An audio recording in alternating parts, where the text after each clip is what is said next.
দর্শক, ডাকসু নির্বাচনের আরও খবর জানতে সরাসরি চলে যাচ্ছি খালিদ ইবনে মিজানের কাছে। তিনি আছেন ঢাকা বিশ্ববিদ্যালয়ের টিএসসিতে।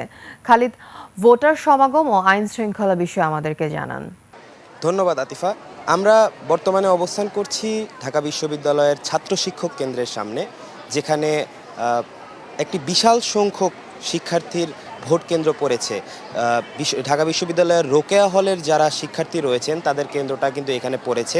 মোট ৩৯,৮৭৪ জন ভোটারের মধ্যে ৬,৫৬৫টি ভোটার কিন্তু এই ভোট কেন্দ্রে ভোট দিবেন।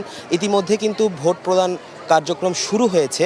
আমরা জানতে পেরেছি, আমরা কিন্তু ঠিক দেখেছি যে ঠিক সময়েই সকাল ৮টা থেকে ভোট প্রদান কার্যক্রম শুরু হয়।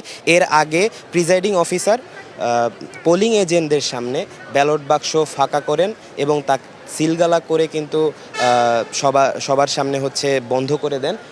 তাছাড়া তবে এর আগে যেখানে পোলিং এজেন্টদের সামনে যে ব্যালট বাক্স খুলে দেখানোর কথা ছিল, সেটাতে একটু ব্যত্যয় হয়েছিল। পোলিং এজেন্টরা আসার পূর্বেই কিন্তু তারা ব্যালট বাক্স খুলে ফেলেন। তবে বিষয়টা খুব দ্রুতই তারা একটা সমাধানে আসেন। ইতিমধ্যে আপনারা দেখতে পাচ্ছেন এখানে কিন্তু শিক্ষার্থীদের বিশাল একটি লাইন রয়েছে, তারা এখানে ভোট প্রদান করতে এসেছেন এবং তারা জানাচ্ছেন যে তারা যে প্রতিনিধিকে নির্বাচিত করতে চান, এমন প্রতিনিধি যেন তারা নির্বাচিত হোক যে ক্যাম্পাসটাকে শিক্ষার্থী বান্ধব একটি পরিবেশ সৃষ্টি করতে সহায়তা করবে এবং ক্যাম্পাসে নারীদের নিরাপত্তা সহ একাডেমিক কার্যক্রম যেন সুষ্ঠুভাবে পরিচালিত হয়, সেই বিষয়ে কিন্তু ভোটাররা অনেক বেশি প্রাধান্য দিচ্ছেন। আমরা কিছু প্রার্থীদের সাথে কথা বলে জানতে পেরেছি যে তারা আসলে ভোট প্রদান কার্যক্রমটা এবার খুবই সহজ প্রক্রিয়ায় করা হচ্ছে।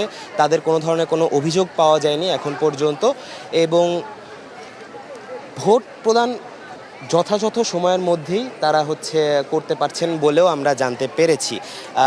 এছাড়া আমার কাছে আর যা আছে, এখন পর্যন্ত বিভিন্ন প্যানেলের প্রার্থীরা কিন্তু এই ভোট কেন্দ্র পরিদর্শন করে গিয়েছেন। তারা প্রার্থীদের সাথে কথা বলছেন, তাদের সুযোগ সুবিধার ব্যাপারে জানতে চাচ্ছেন এবং তাদের কোনো বিষয়ে কোনো সহায়তা দরকার হলে তারা কিন্তু সেই ক্ষেত্রে তাদের সহায়তার হাত বাড়িয়ে দিতেও আগ্রহ পোষণ করছেন।